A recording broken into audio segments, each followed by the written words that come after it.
Hi and welcome to the Red Lore Material Tracking Podcast. In this podcast, we are interviewing thought leaders in the field of material tracking.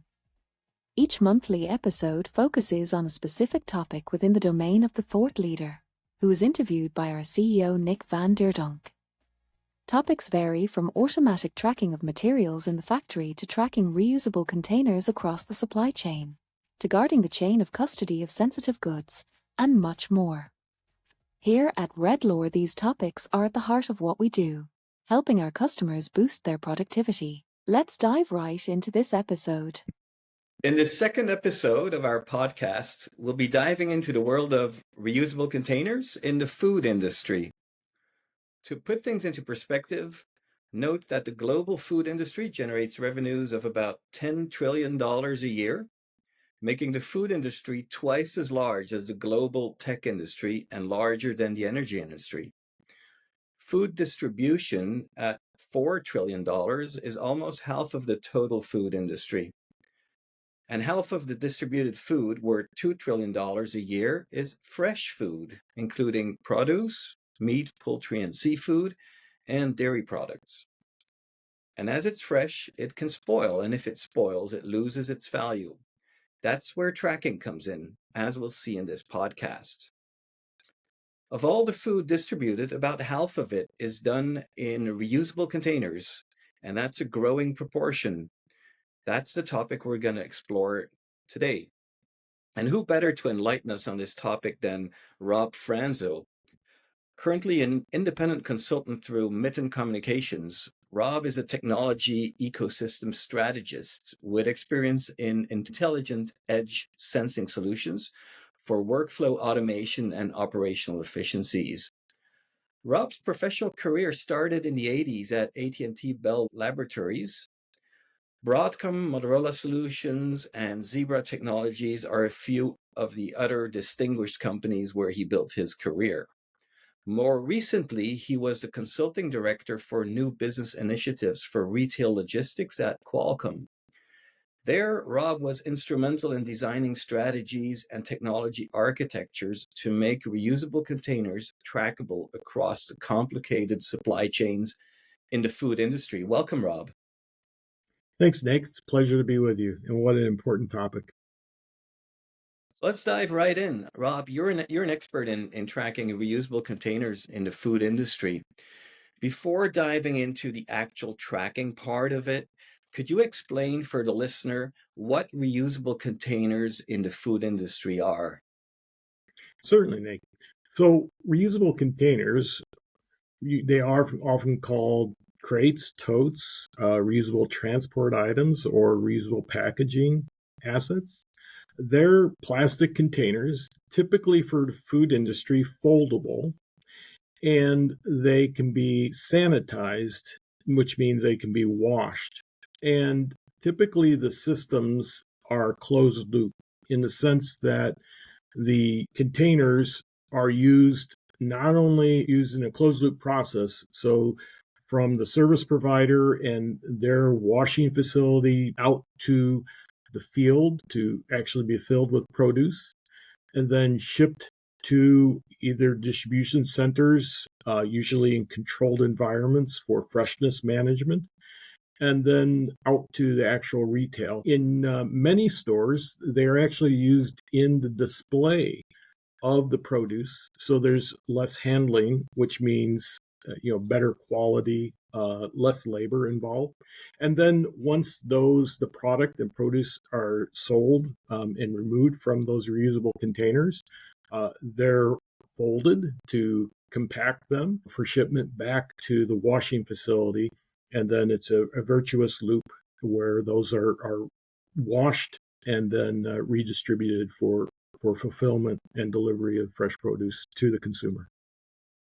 Okay, interesting. And why are reusable containers so widely used in this industry? Well, it's principally to improve the efficiency of the overall system, reducing the waste as well as improving the quality of the produce. Okay, and how can the reusable containers improve the quality? What are we comparing against? Sure. So we're comparing against, traditionally a paperboard, cardboard type of a container that could, would maybe be covered with a wax or some type of an impermeable membrane, and that's just a lot of waste, right? Being able to recover and recycle and reuse, and it's a very important thing to take into consideration. A durable asset like a plastic container is fabricated once and has a lifetime of somewhere between 7 to 10 years, maybe much longer than that. And so there's an overall efficiency when you look at the amount of energy and the amount of work that needs to go into just maintaining that fleet of assets versus a recyclable container, which is not going to provide the quality in terms of the rigidity, as well as just the food safety, being able to be washed and sanitized. Okay. And can you give us some idea about the size of the application? If you would take a typical food distribution Right. supply chain, how many containers, totes are we talking about? Yeah, well, I think you did a really nice job in terms of talking about the size of the fresh produce and other food delivery system. And if you look at the current closed loop providers, there's estimates between 3 to 5 billion of these containers being used, and that's actually the physical assets. That's not talking about the utilization in terms of the number of trips those assets are making. And that is obviously not an optimized system because the controls aren't in place around asset utilization and the cycle turns and also theft. Because how many of us probably have a milk container when we were in college that held our books or stuff like that? We were actually thieves. And of course, just if you look at the scale of the problem, that gives you a sense of the number of units. So about 3 to 5 billion, and that includes the containers as well as the pallets on which those containers go. Gotcha. Okay. Let's move on to the tracking side of things. Mhm. Let's talk about tracking these reusable containers. Can you set the stage and explain what parameters do you want to track? Are you interested in? Well, certainly. So this is a very important problem. And so let's talk about the technology just for a little bit and then what we're trying to achieve before we really get into technology. So the first thing we want to do is provide for traceability for operational efficiency. So in other words, being able to know where an asset is, that the condition of the asset is within some controlled parameters, be it temperature, shock, whatever it might be, given the produce that it's carrying. And the normative information is, while it's interesting to just ensure control of the process, you're really looking for the exceptions. And that way, for instance, if something is not within its quality control for freshness and it deviates from a particular fit for use, which is a definition of quality I've been using for decades. But if it's not fit for use for the original intended purpose, let's just say strawberries. Fresh strawberries are being delivered from a field. Let's just say the shipping truck becomes too cold. And so they're now damaged. Well, perhaps they can't be used fresh, but perhaps they could go to either an ice cream factory or a pie factory, so that they can be repurposed from fresh and still be used and not be lost. And the converse, if it gets too hot, then, and it's still within, it's not where it's going to be a hazard to health, and they can be reused and they can be sent similar to that to an alternative. And this is really the key. If you think about how much waste, there's somewhere between 40 to maybe as high as 50% of the food that is distributed is actually lost because of quality control. It's a huge issue. And this is actually, if you will, my passion project, and one of the reasons I'm so interested in this at this point in my life. Uh, how are we going to feed the world if we are wasting so much food? So you're saying there's a bigger problem here. We're wasting up to half of the food that we grow, Yeah. and we have currently have enough food to feed the world. So by solving one problem, you can potentially help solve another problem. Absolutely. Yeah. And you mentioned damage, you mentioned temperature, you mentioned shock. Are those the physical parameters that you're after? Measure damage from shock, measure temperature excursions, either too low, too high? Yeah. So really, there's for food and food delivery, there's really two key parameters. It's temperature and humidity, and there's really very good knowledge and science out there about freshness management and how long things need to be can be kept or stored at a particular temperature. It's typically 45, depending upon the produce, right? It's typically around 45 degrees Fahrenheit. I apologize. I'm going to use Fahrenheit, not Celsius. And then humidity, depending again on the produce, it can typically be in the 90 to 95. And if you think about when you go into your store, and you see the fresh produce out there, you'll typically they're controlled temperature, and then you've got the watering systems to keep the humidity there. And obviously, the faster you can transport something, the less it's going to be exposed to that. But it's important to maintain the correct storage temperatures. Temperature and humidity are principally the two. Right. And measuring something is one thing, taking corrective actions with Mm-hmm. that knowledge to bring the temperature back to the right range or the humidity back to the right range. That's the next step, isn't it? How do you go about not just measuring things, but taking corrective action? Sure. Well, this is a very big topic, obviously, but the most important thing in any system is to have observability, and then timely communication of exceptions. Right. So, I often tell people there's a few attributes to the data that you want. First, you want the data to be accurate, trustworthy. In other words, it is actually an attested data event. And it's more interesting to communicate things that are exceptional so that you're not overwhelmed by data. So I'm a big advocate of events, exceptional events, and that they're communicated in a timely manner given the application. And what that then provides is the ability to make decisions. And if you have trustworthy decisions, this is the bit about augmented productivity, if you will, you can automate those decisions because the data is in fact trusted, so that you don't need someone actually supervising or putting human judgment.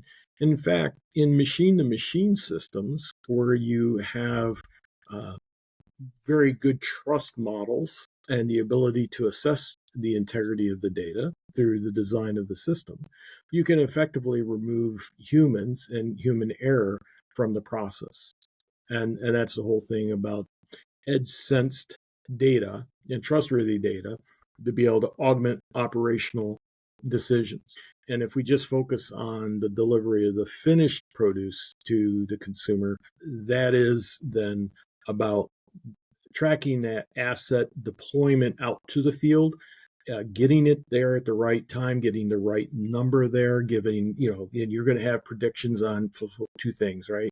You've got an order to fulfill, so you've got a demand, and then you've got a supply that can meet that demand. And how do you best match the allocation of resources, these assets, the totes or reusable transport items, to the place where they need to be at the time they need to be in the right configuration so that they're right size bins given the type of produce, or intermediate, because oftentimes produce will go from the field in a container, and then go into some type of processing and then be reshipped in a container. And so that overall process is what we're really looking to make more efficient and put in better quality control. Gotcha. Okay. And in the introduction, I already mentioned that about half of the fresh food is distributed in reusable containers, but how widespread today is the tracking of it? Is it a Yeah, nascent in? it's not there, and that's why this is a very interesting problem. When I was approached by Qualcomm to come in and help focus on this and to assess it, the method I use, I take a very first principle approach to design, and first principle in the sense of I look at the problem and strip away all the constraints and just look at the core, what is going on. Typically, it's understanding the topology, understanding the business environment, who the different players are, what it currently looks like. And then we work on assessing, what's the best way to address the customer needs, listening to the customer, the voice of the customer. So what I will say is that today there's a huge need here. There's not a good match between the technology, and there's a few things I can get into that we were able to achieve, and things that I know Redlore is working on to provide for a technology that can meet the requirements. So we can delve into that a little bit more. Excellent. Yes, I'd love to go there. I think you've scoped out the challenge very well. So let's dive into the technology, the solution that Yeah. technology can bring. Could you explain for the listener what the building blocks are for the solution? How does it work? Absolutely. So first, let me just speak about something that I've been very involved with for the last 4 years. And so there's an organization, reusables.org. It's a nonprofit organization. It's advocating for the reuse of plastic containers, typically in closed loop system, and their memberships are retailers, producers, manufacturers, as well as technology providers working on this problem. Last year, we published a white paper that is very comprehensive, and it's about 100 pages long, and it goes through all of the stuff, all of the technology, the use cases, the motivation, everything from at the physical layer all the way up to the physical digital twin, the operational twin. It talks about all the things that are required for the system. So that's just to make that resource, which is very useful, available to anyone who'd be interested in looking that up. And the is that when you look at technology, in the broadest sense for tracking technology, there's generally two categories: a passive type of technology, so something that is batteryless, there's no battery in it, and then there's obviously active technology. And so for the passive technology, the prominent one is UHF RFID, and so that is a very useful technology for identification. It is good for identification, including serialization of assets, but it doesn't provide a real mean for doing that sensing of temperature and humidity. There's some innovation that's happening in that area, but it's not really prevalent and broad-based. Then there is the active type of tracker technologies. And the predominant one that people have been out looking at, apart from modems, which let's get one definition straight.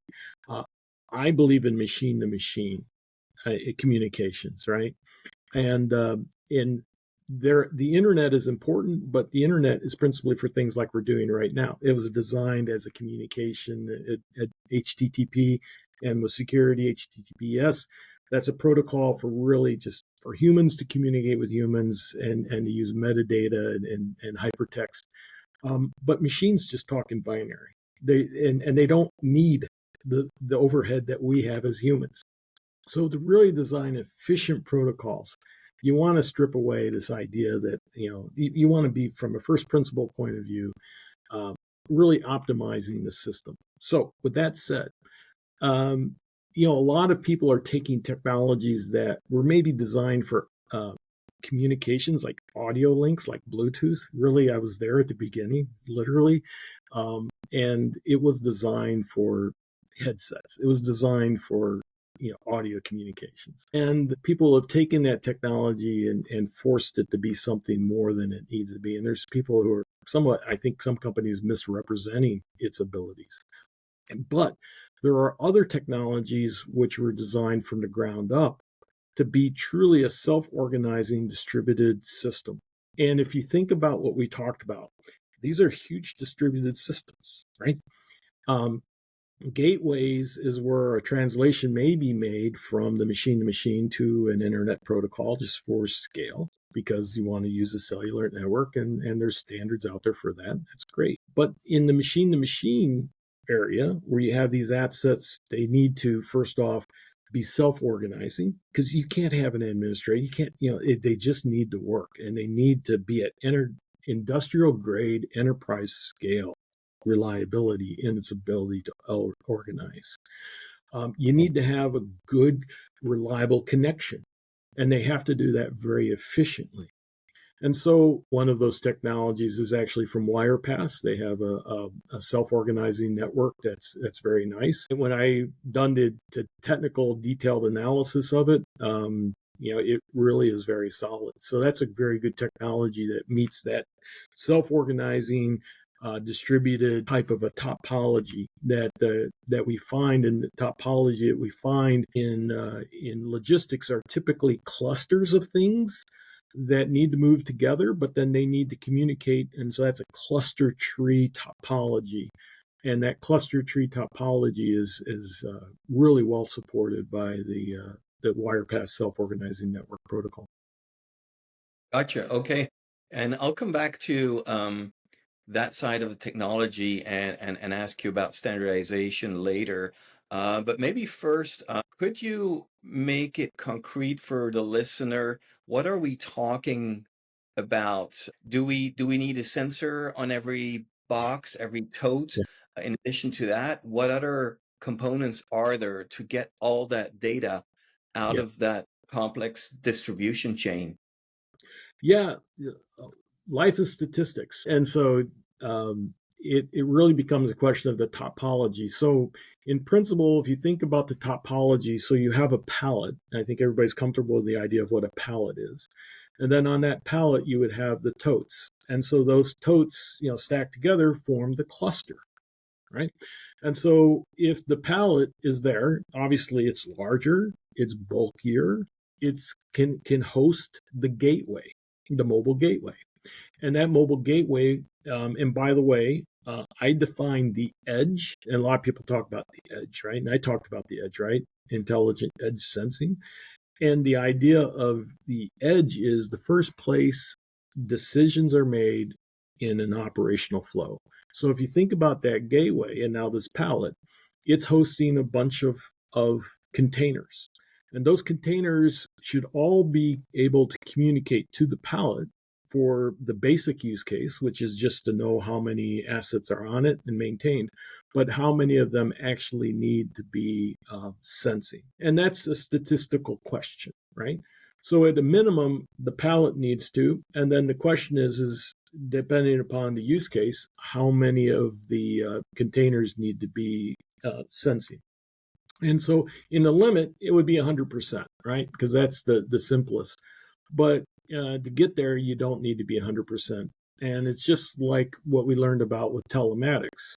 It was shown that about 15 to 20% of the vehicles on a road needed to be a telematics node for you to have the benefits of traffic monitoring and routing, right? So it's a statistical question, and the answer actually is going to vary based upon the use case and the application. But that's generally the guidelines. Does that help?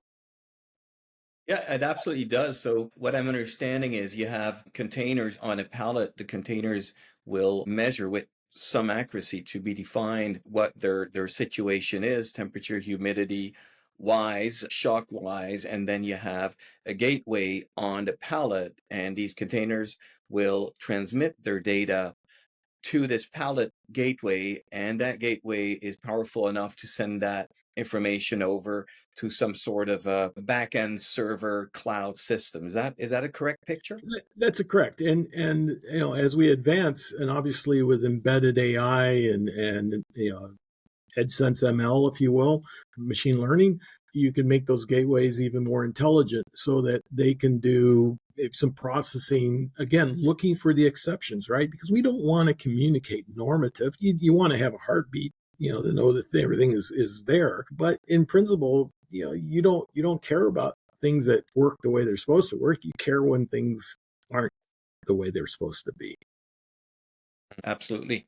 And you mentioned Bluetooth before, you mentioned WirePass and how WirePass creates a self-organizing network. Here at Redlore, obviously, we're very familiar with WirePass because we standardize on the WirePass communication system to make all our devices talk together. And could you give us some perspective on the bigger picture here? Because the distribution chain we're talking about is very complex. There's many players, independent companies, independent organizations. I would assume that standardization becomes important, and everybody needs to agree on the way things communicate in order for the system to work across different parties. Could you elaborate on that and also explain to us where are we today and where should we be moving and what is needed in order to get us there? Yeah, absolutely. So WirePass operates for this use case in the industrial, scientific, medical in the 2.45 band. That is the band that principally originally Wi-Fi, which I'm very familiar with, Bluetooth, which I'm very familiar with. They operate within those bands. Now, the FCC and other regulatory, talking from a U.S. point of view, but around the world, regulatory, ETSI, other regulatory bodies in different regimes and domains, governmental, they've established the criteria, right? The requirements for in terms of how much power can be distributed, exactly how that band can be used. So at the lowest level, at the physical layer, that is defined. The way in which the various protocols operate, there's an agreement in terms of how the channels are established and other elements of that. What the WirePass protocol is actually is a higher level protocol at operating at the layer 1, 2, and 3, and 4.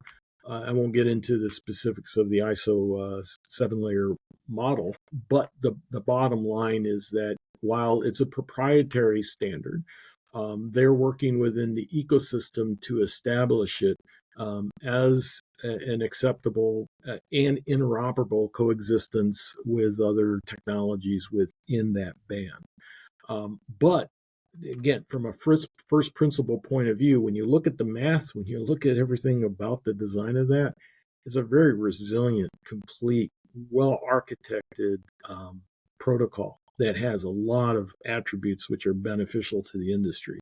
And so it is a matter of time for them, and I don't want to speak too much about this, but obviously to advocate for that, to establish it, and then with their ecosystem partners, get enough people involved that it can become, in effect, a de facto and a more open standard. And that's obviously what Redlore today is doing. So we talked a bit about the communication system. What other elements are required and are missing today for Yeah. a widespread adoption of tracking technology in food distribution using reusable containers? So one of the biggest issues that everybody has is battery. And the fact that how do you maintain a battery which has limited life relative to an asset which has extremely long life? And crossing that Rubicon or crossing that threshold is a very important criteria. And WirePass is getting there. I really believe that the lifetime of active sensors that are well designed are getting up to 3 to 5 years of battery life. And as we get more intelligent, and this is why this idea of this cluster tree and this hierarchy is so important, your ability to even optimize the system to go even further and to get to maybe 6 to 7 years of life on an asset, that's going to just drive the adoption. And more importantly, the overall value that adding that additional cost and to not only the capital cost, but then the operational cost of needing to do some battery management and maintenance replacement. That's going to happen. Secondly, it's just about standardizing where and how these sensors are embedded in these assets.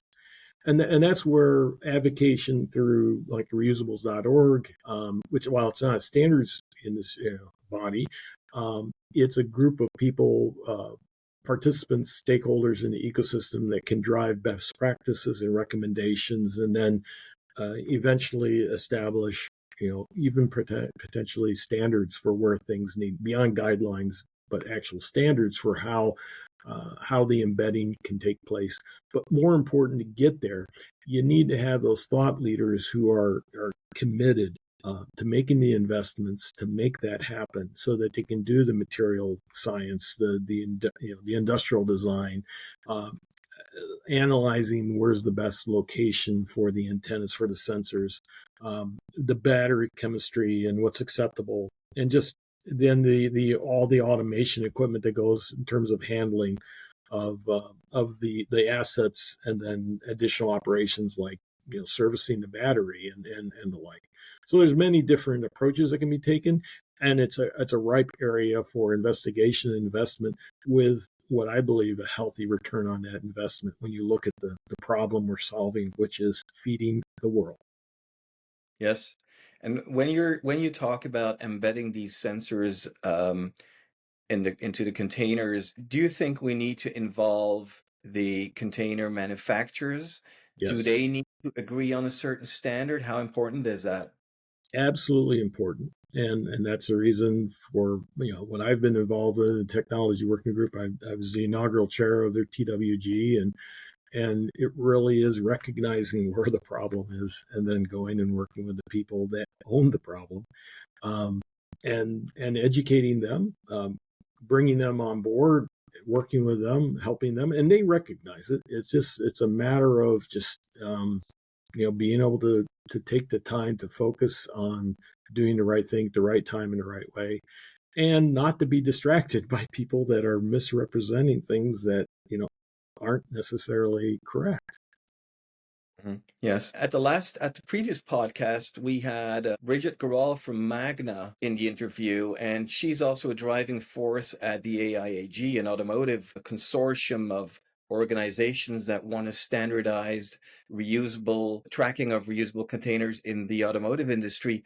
Do you see parallels between these industries? Should they be working together, or is it good enough that the food industry focuses on food and the automotive on automotive issues?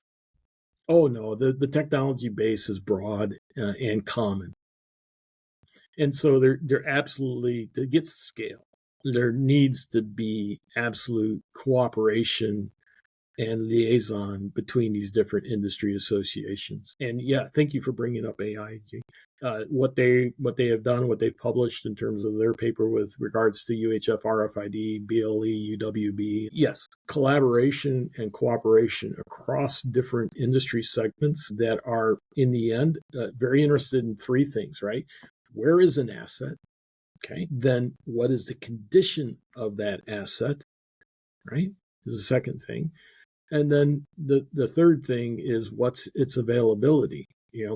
How am I going to allocate and reuse those resources? And that's at the end of the day, the three pillars, if you will, for any logistics system, and utilization of these usable transport items, using plastic assets, packaging assets. I guess I should say packaging assets, not plastic. Packaging assets. Yeah. Excellent. Excellent. So I think you made it very clear now that what the steps are we need to take in order to make this industry more mature. I'm also sure that some of our listeners will want to start taking steps and will want to be a driving force in this industry from their own perspective, maybe container manufacturers, maybe technology manufacturers, companies who want to adopt tracked containers in their process. For those people who want to start adopting the technology, I'm sure they'll want to know some do's and don'ts, some tips and tricks what to avoid, what not to avoid, what to look for when they engage in tracking reusable containers. Could you help them a little bit? Where have you seen implementations go wrong? Do you have any tips and tricks? Sure. Well, let's talk about a couple things here to wrap this all up. So at the beginning, I talked about UHF RFID, right? So RFID being a very important technology, as well as the GS1 and ISO standards for the symbology serialization of identifiers. And the fact that let's face, there's no one technology that's going to solve the world problem, right? And it is the correct combination of technologies to solve a particular problem.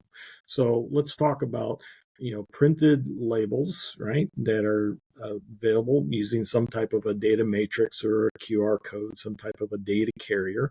And the data carrier standardization between that printed label symbology may not be machine or human readable, may just really be machine readable. And then the underlying UHF RFID encoding of the same information, right? And so that is affixed to the asset. And the way that that symbology, once it's applied, is acquired, there's some really good innovation. I was recently, and it's been a many year initiative to democratize reader technology. One of the things I didn't talk about, I'm going to take us down a little bit of a side street here, but when I was at Broadcom in 2005 through 2008, I was driving new business initiatives around what ends up being NFC, near field communication. And now we all know the benefits of near field communication.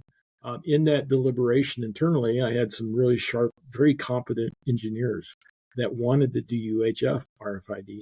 And of course, I was like, no, I'm the business guy here. I understand the technology and why that's interesting, but we need to do the NFC stuff. We need to commercialize that because that's going to be about, the first 5 centimeters, maybe first 2 millimeters or 5 millimeters now in the last mile. But it's a very important technology. The point is, 20 years later, so that was 2004, 2005, it became very clear that UHF was going to be similarly needed to be integrated into mobile handsets. Recently, Qualcomm, through the RAIN Alliance, a blog, made a disclosure in collaboration with Decathlon, Impinj, and the RAIN Alliance. Qualcomm made the announcement that they are committed to doing the RFID reader integration into the mobile platform, the Snapdragon platform. That's a huge advancement in the democratization of RFID technology. And so my point is, now we're going to have a more prolific, lower cost acquisition capability. There's other developments like area readers that are coming in that are going to make RFID much more interesting in a lot of these applications, as opposed to a gateway pinch or a very costly reader, right? So that's a shift. So that's a very important technology. Equally, and by the way, your question was, how has that been deployed?